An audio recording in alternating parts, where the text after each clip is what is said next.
Pembunuh! Kata itu terus terngiang di telinga seorang wanita yang sedang tergesa-gesa mendesakkan lembar pakaian ke dalam sebuah tas. Tangannya gemetar, wajah pucat, dan matanya terbungkus oleh cairan bening. Ia sempat melihat ke arah jam yang melekat pada dinding kamarnya yang sempit dan pengap.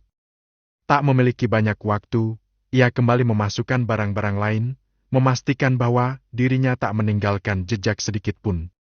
Keadaan seperti ini bukan pertama kali ia alami. Sudah berulang-ulang, bahkan ia sendiri tak tahu lagi berapa kali harus berada dalam ketakutan yang sama. Sebuah ancaman yang membuatnya tak berdaya. Ia hanya memiliki dua pilihan. Pergi dan menghilang di tengah kegelapan malam, atau melihat orang yang ia kasihi dalam bahaya. Ketika memastikan segalanya berada dalam kendali, ia melesatkan tubuhnya melewati pintu kayu yang sudah cukup tua dan usang. Ia sempat menyoroti keadaan sekitar, sebelum akhirnya melangkah pergi meninggalkan rumah reotnya. Mau kemana?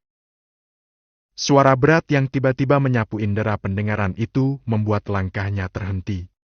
Ia membeku tatkala sebilah belati tajam menempel di pinggang sebelah kanan, nyaris menusuk dan melukai kulit tipisnya. Dalam sekejap sekujur tubuhnya gemetar, keringat mulai mengembun di dahi. Hanya bola matanya yang bergerak ke bawah demi melihat seberapa dalam luka yang timbul oleh sabetan barusan. "Kamu siapa?" Desisnya pelan, nyaris menangis. "Kamu akan tahu nanti. Ayo, jalan!" Tukas pria yang sama sekali belum ia lihat wajahnya itu. Perlahan kaki wanita itu mengayun mengikuti kemana sang pria misterius membawanya. Mereka berhenti tepat di depan sebuah mobil. "Cepat naik! Saya akan dibawa kemana?" Tanyanya ragu. Ingin menoleh, namun ujung belati tajam terasa menancap di permukaan kulitnya. Salah bergerak sedikit saja akan berakibat fatal. "Jangan banyak tanya! Cepat naik!" Tubuh wanita itu terjerembab paksa ke dalam mobil. Matanya memindai ke sekitar demi mencari celah untuk melarikan diri. Namun, jangankan bisa lolos, keluar dalam keadaan hidup saja sudah untung. Ketika mobil akan melaju, tiba-tiba dari arah depan terlihat dua pria menghadang, berdiri kokoh dengan tatapan tajam. "Turun!" desis salah satu pria sembari mengetuk jendela mobil. "Siapa kalian?" Tak ada jawaban. Yang ia lakukan hanya terus mengetuk kaca jendela mobil hingga terlihat garis retak di sana. Membuat pria misterius yang duduk di kursi kemudi itu tak memiliki pilihan. Ia menarik belati miliknya dan segera turun dari mobil. "Mau apa kalian?" tanyanya. Salah satu dari dua pria yang menghadang itu berdecak dengan gaya angkuh. "Kalau hanya penjahat kecil seperti dia, hanya butuh 2 menit, Joe. Dia bagianmu?" Imbuh salah satu pria berperawakan Timur Tengah. "Oke, lama tidak olahraga," ujarnya, sembari melakukan gerakan untuk melenturkan otot-ototnya. Perkelahian tak terhindarkan. Meskipun dengan tangan kosong, tidak sulit bagi pria itu untuk melumpuhkan lawan. Lihatlah, kurang dari 2 menit pria itu sudah tersungkur di bawah kakinya. Wulan yang masih dalam keadaan bingung, bercampur takut itu melirik seorang pria yang sedang melangkah ke arah mobil. Kemudian membuka pintu perlahan. "Kalian siapa?" tanya wanita itu. Bias ketakutan tampak jelas dalam tatapannya. "Tolong biarkan saya pergi. Saya tidak akan macam-macam. Saya tetap akan diam," ucapnya memohon. "Jangan takut. Kami bukan orang jahat," jawabnya tenang. "Polisi akan kemari. Lebih baik jangan melarikan diri lagi. Kamu akan aman kalau menyerahkan diri. Ini pesan padawan demi keselamatan kamu sendiri," ucap pria itu. Wanita itu membeku. Ia tak bisa percaya terhadap sembarang orang. "Joe, orang ini kita apakan?" tanya Bara, meletakkan satu kakinya di punggung pria tadi. "Serahkan ke polisi saja. Dia bisa membawa informasi penting. Oke. Joe kembali melirik wanita yang masih duduk di dalam mobil. Kamu tidak akan aman kalau terus bersembunyi. Kali ini serahkan kepada pihak kepolisian. Sementara itu di rumah keluarga Darmawan, Alfian merangkul istrinya memasuki kamar. Mereka baru saja tiba di rumah setelah Alfian berhasil membujuk Aileen untuk pulang. Sepanjang perjalanan pulang tadi, tiada hentinya wanita itu menangis. Berulang-ulang ia menolak meninggalkan rumah sakit. Sayang, kamu sabar, ya? Beri Amira sedikit waktu. Bujuk Alfian lembut. Aku tidak bisa, Mas. Wanita itu terisak-isak, membuat Alfian kembali membelai puncak kepalanya yang terbalut hijab. Kita yang harus mengalah. Mungkin Amira sedang merasa tertekan. Kita tidak tahu apa yang selama ini dia alami, tekanan seperti apa yang dia terima. Kalau kita memaksanya, itu bisa berpengaruh pada kesehatannya. Tapi kenapa dia menolak, Mas? Kenapa dia mengaku bahwa dia bukan Bian? Padahal, hanya dengan melihat wajahnya saja, aku sudah yakin kalau dia adalah Bian kita yang hilang. Aku mengerti perasaanmu. Kenapa hatiku berkata bahwa dia adalah Bian? Kenapa aku merasa sangat dekat dengannya? Kamu juga merasakan itu kan, Mas? Sama. Tapi, kita tunggu perkembangan selanjutnya saja. Pasti akan ada jalan. Lambat laun semuanya akan terbuka.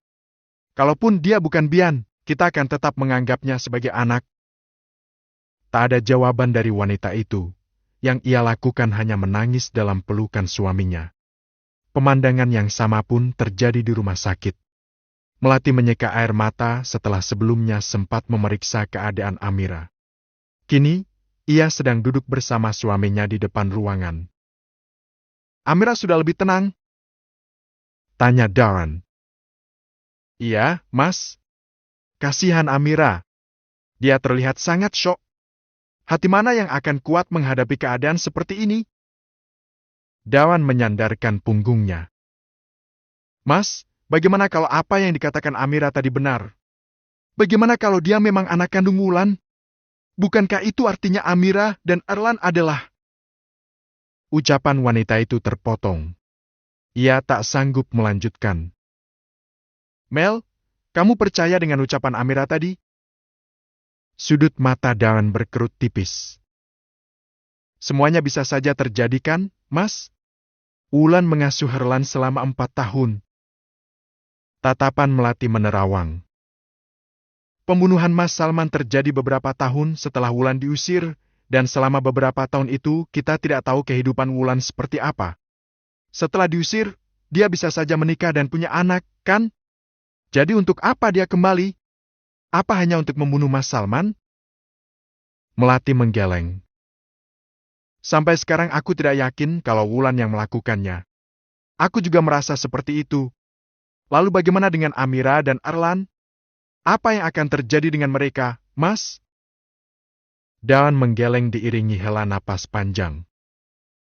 Entahlah. Tapi, aku tidak yakin dengan ucapan Amira tadi. Aku hanya melihat dia sebagai seorang anak yang sedang berusaha melindungi ibunya. Kamu tidak lihat bagaimana dia menatap Alfian dan Aileen? Dia menangis setiap kali melihat ke arah mereka. Terang Darren. Aku yakin dia bicara begitu pasti hanya untuk melindungi Wulan. Kita harus bagaimana sekarang? Amira sudah menolak tes DNA dan kita tidak bisa memaksanya. Sekarang yang bisa menjawab semuanya hanya Wulan. Ya Allah, semoga semuanya segera terungkap. Kasihan Mbak Aileen. Sabar, insya Allah akan ada jalan. Beberapa saat berlalu, terdengar suara deringan ponsel milik Darren. Lelaki itu segera merogoh saku celana dan mengeluarkan benda pipih tersebut. Ini dari Raffi. Ucapnya, lalu segera menggeser simbol hijau pada layar. Iya, Raff? Om, Wulan sudah tertangkap. Sekarang dibawa ke kantor polisi. Ucap Raffi, sedikit tergesa. Alhamdulillah. Kamu sendiri sekarang di mana? Erlan bagaimana? Itulah yang aku takutkan, Om. Erlan bisa nekat dan sembarang bertindak, dia terlalu emosional. Apalagi ada Om Marwan bersamanya. Aku lagi ikutin mereka sekarang. Dan seketika panik. Ia tahu Marwan memiliki pengaruh besar terhadap Erlan. Pria licik itu bahkan tahu betul cara memanfaatkan emosinya.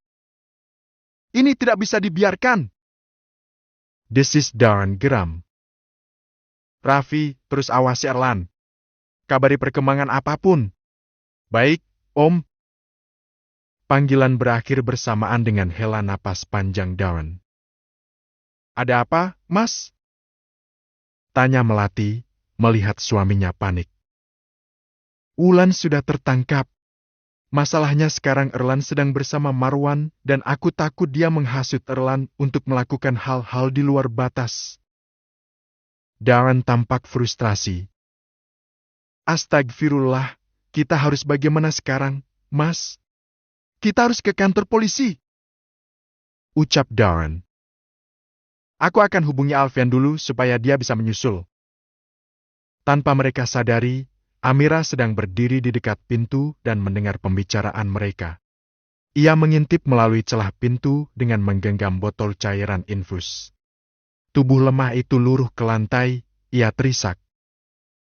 Ibu, tolong jangan sakiti ibuku. Darren dan Melati baru saja tiba di kantor polisi. Kedatangannya bersamaan dengan Galih dan Alfian yang juga baru tiba bersama Boy dan Bray. Tanpa mengulur waktu, mereka segera memasuki tempat itu. Kedatangan mereka pun disambut seorang petugas kepolisian. Setelah meminta izin dan menjelaskan tujuan kedatangannya, mereka dipersilahkan untuk duduk. Di dalam sudah ada Joe dan Bara yang tiba lebih dulu. Keduanya langsung berdiri menyambut sang bos. Bagaimana? Tanya Alfian. Semuanya aman. Wanita itu sedang diperiksa. Jawab Joe. Alfian dan Darren melirik arah yang ditunjuk Joe. Dari sana mereka bisa melihat seorang wanita sedang duduk menunduk seorang diri. Ia sempat menoleh ke arah orang-orang yang baru tiba, sebelum akhirnya kembali menunduk dengan gelisah. Meskipun terbentang jarak bertahun-tahun, namun Melati dan Darren dapat mengenali wajah wanita itu. Perlahan Melati mendekat. Mbak Melati, tolong saya takut. Ucap wanita itu terisak-isak. Melati melirik suaminya, membuat Darren segera membuka suara. Jangan takut. Kalau memang kamu tidak bersalah, tunjukkan buktinya. Aku akan menyewa pengacara terbaik untuk kamu kalau memang kamu tidak membunuh Mas Salman. Bujuk Darren. Saya hanya takut, tolong bantu saya. Ucapnya gemetar. Darren kembali melirik beberapa anggota kepolisian yang ada di ruangan itu. Wulan tampak begitu ketakutan dan tertekan. Sejak tiba di sini, Bu Wulan menolak bicara dan hanya terus menangis. Kami juga sudah memberikan beberapa pertanyaan, tapi beliau menolak memberi jawaban. Ucap salah satu petugas kepolisian. Kami baru saja menggeledah tas milik Bu Wulan. Ada beberapa benda yang kami temukan. Sejenak perhatian Darren dan Alfian tertuju pada beberapa benda yang berjejer di meja. Keduanya terdiam selama beberapa saat. Ini. Alis tebal Alfian saling bertaut. Terkejut membuatnya kehilangan kata.